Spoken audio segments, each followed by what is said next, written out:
अस्सलाम वालेकुम, welcome to Javed publishers.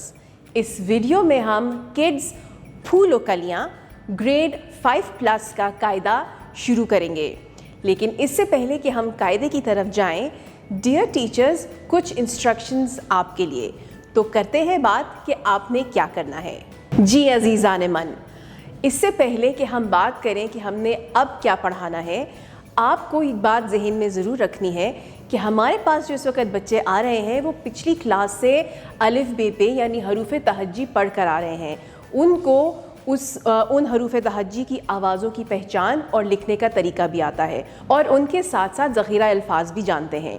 तो यहाँ पे अगली क्लास में आने से पहले यानी अगली क्लास का काम शुरू करने से पहले हम बच्चों को पिछली जमात के काम को रिवाइज़ कराएंगे। दोहराई कराने के लिए यानी हरूफ तहज्जी की दोहराई कराने के लिए आपके पास पूरा एक हफ़्ता मौजूद है।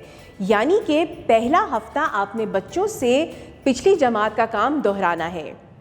इसमें आपने बच्चों के साथ हरूफ तहज्जी की पहचान करानी है।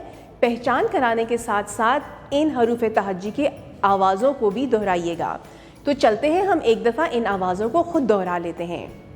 अलिफ मद आ, अलिफ आ, बे ब, पे प, ते त, टे ट, से स या स, जीम ज, चे च, हे या ह, खे ख, दाल द, डाल ड, जाल ज, रे र, रे र, जे ज, जे ž, सीन स, शीन श, स्वाद स, ज़्वाद ज़, तोए तो, ज़ोए ज़, ऐन अ, गैन ग, फे फ, काफ क, काफ क, गाफ ग, लाम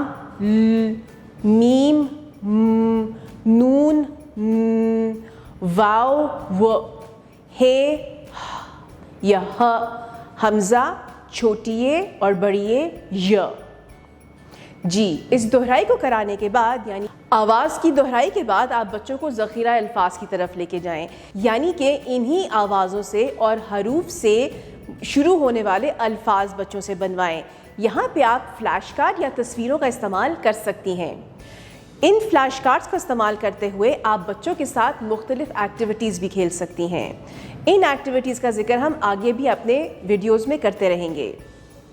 जब आप हरूफ तहज्जी की बात कर ही रहे हैं तो यहाँ पे आप बच्चों को हरूफ तहज्जी के मुख्तलिफ़ ख़ानदान की दोहराई करवाएं, यानी बे का ख़ानदान, जीम का ख़ानदान, दाल का ख़ानदान वग़ैरह वग़ैरह। ख़ानदानों के बारे में बात करने के बाद अगला काम जो आप बच्चों से करवाइएगा वो है नुक्तों की पहचान, यानी कि कौन से नुक्ते हरूफ तहज्जी में किस के ऊपर कहाँ आते हैं, उनकी पहचान करवाएं। हरूफ तहज्जी के इन सारी नुक्तों की पहचान और मुख्तलिफ़ ख़ानदानों की पहचान करवाने के बाद हम चलेंगे और आप उनको बताइएगा कि बच्चे जब लिखाई की तरफ जाते हैं तो कौन कौन से फ़ल्की हरूफ होते हैं, कौन से फ़र्शी हरूफ होते हैं और इसके साथ साथ कौन से असली हरूफ होते हैं। इनके बारे में बच्चों को बताइएगा और इनकी दोहराई करवा के बच्चों से लिखवाइएगा। लिखवाते हुए आपने जहन में रखना है कि पहले आप बच्चों के साथ प्री राइटिंग प्रैक्टिस करवाएं। प्री राइटिंग प्रैक्टिस हमारे पास कौन सी होती है? एग्जैक्टली वही कि बच्चा हवा में लिखेगा, अपनी कलाई पे लिखेगा, अपने साथी की कमर पे लिखेगा, बोर्ड पे लिखेगा, सामने मौजूद मेज़ पे लिखेगा और अगर आपके पास सैंड ट्रेज हैं तो आप वो भी बच्चों को दे सकते हैं लिखने के लिए। प्री राइटिंग प्रैक्टिस के साथ जुड़ता है हमारे अशकाल। जी, अशकाल की जब हम बात करते हैं तो यहाँ पे हमारे पास 3 मुख्तलिफ़ किस्म की अशकाल आती हैं। 3 मुख्तलिफ़ का मतलब पूरे अशकाल यानी कि वो हरूफ तहज्जी जो पूरे मुकम्मल तरीके से लिखी जाती हैं। उसके साथ आती हैं छोटी अशकाल। छोटी अशकाल के साथ हमारे पास आती हैं वो अशकाल जो 2 चश्मी हे के साथ आती हैं। जी, तो यहाँ पे आपने इन तीनों की बच्चों की प्रैक्टिस करवानी है सही फॉर्मेशन के साथ। जी डियर टीचर्स, आप अपने हफ्ते का इख्तिताम करने से पहले आप 2 चीज़ों पे फोकस ज़रूर कीजिएगा। पहली, आपने बच्चों को शरारती हरूफ के बारे में बताना है। کہ وہ کون سے حروف ہوتے ہیں جو شرارتی کہلاتے ہیں. ان کے بارے میں ان سے بات چیت کریں کہ آخر وہ شرارتی ہوتے کیوں ہیں. بالکل، کیونکہ وہ بعد میں کسی اور حروف کے ساتھ جڑتے نہیں ہیں، اس لیے وہ شرارتی حروف ہوتے ہیں. شرارتی حروف کی پریکٹس کرائیں.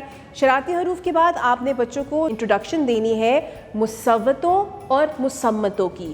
جی، آپ نے بچوں کو یہاں پہ کلیئر کرانا ہے کہ الفاظ سازی کے لیے ہمیں مصمتیں اور مصوتیں دونوں چیزیں درکار ہوتی ہیں. یہاں پہ بچوں سے ان دونوں کی پریکٹس کرائیں. چھوٹے اشکال کی دوبارہ سے پریکٹس کرائیں، بڑے اشکال کی دوبارہ سے پریکٹس کرائیں. مختلف فلیش کارڈ گیمز کے ذریعے آپ بچوں کو ان کی دہرائی کروائیں، پہچان کروا کے ان کو پختگی کی طرف لے کے جائیں. اس سارے کام کے بعد ہم اگلے ہفتے شروع کریں گے اپنی کتاب. Thank you for watching. اپنا بہت زیادہ خیال رکھیے گا اور جڑے رہیے گا بولتی کتابوں کے ساتھ.